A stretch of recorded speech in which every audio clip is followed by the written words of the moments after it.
আসসালামু আলাইকুম। Welcome to speaking rules. আজকে আমরা দেখব স্পিকিং রুলসের আরও একটা গুরুত্বপূর্ণ স্ট্রাকচার।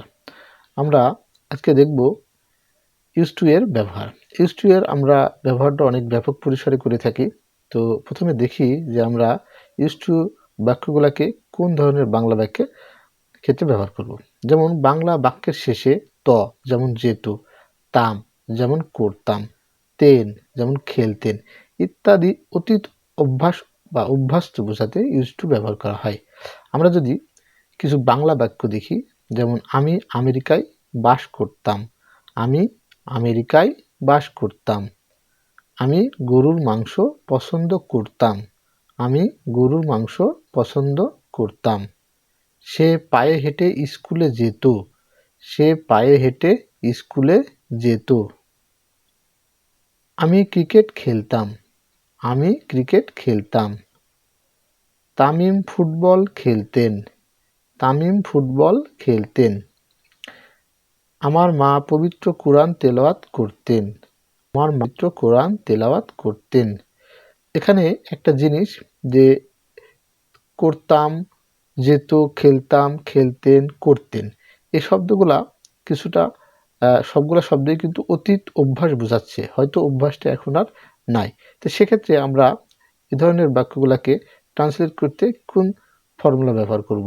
যেমন subject plus use to plus ভার্বের base form plus extension, subject plus use to plus ভার্বের বেস ফর্ম প্লাস এক্সটেনশন। তো এই বাক্যটা যদি আমরা এগুলা পরিপূর্ণ করি, তাহলে সেক্ষেত্রে এই স্ট্রাকচার রেখে বাক্যগুলো দেখি। প্রথমটা হলো আমি আমেরিকায় বাস করতাম, I use to live in America, I use to live in America. আমি পছন্দ করতাম, I use to like beef, I use to like beef. সে পায়ে হেঁটে স্কুলে যেত, he use to walk to school, he use to walk to school.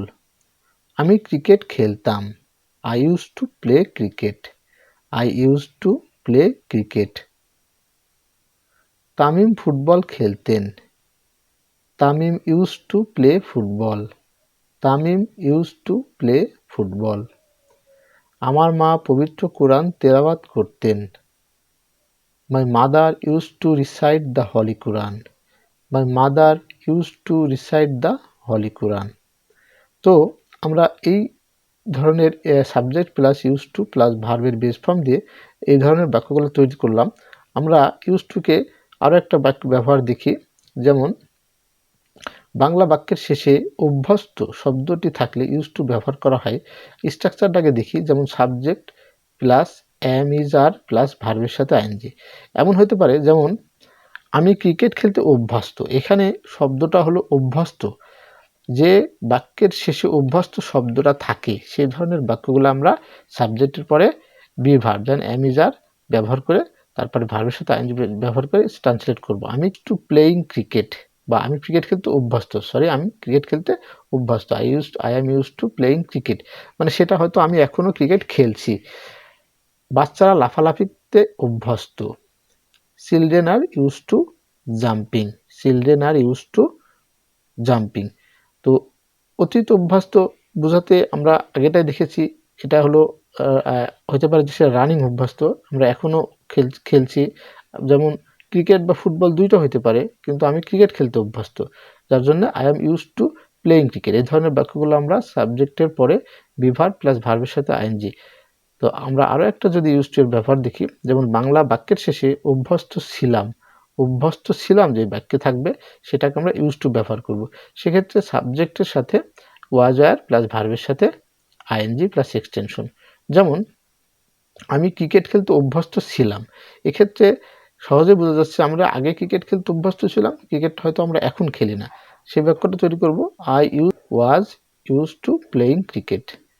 আমরা football খেলতে অভ্যস্ত ছিলাম, we were use to playing football, we were use to playing football. তো আশা করি ইউজ টু দিয়ে আমরা আমরা তিন ধরনের বাক্য গঠন শিখলাম। প্রথমটা ছিল ইউজ টু প্লাস ভার্বের বেস ফর্ম, আর দ্বিতীয়টা হলো ইউজ টু এর সাথে বিভার, এমিজার, ওয়াজার, এমিজার, আর পরেরটা হলো সাবজেক্ট এর সাথে ওয়াজারের ব্যবহার।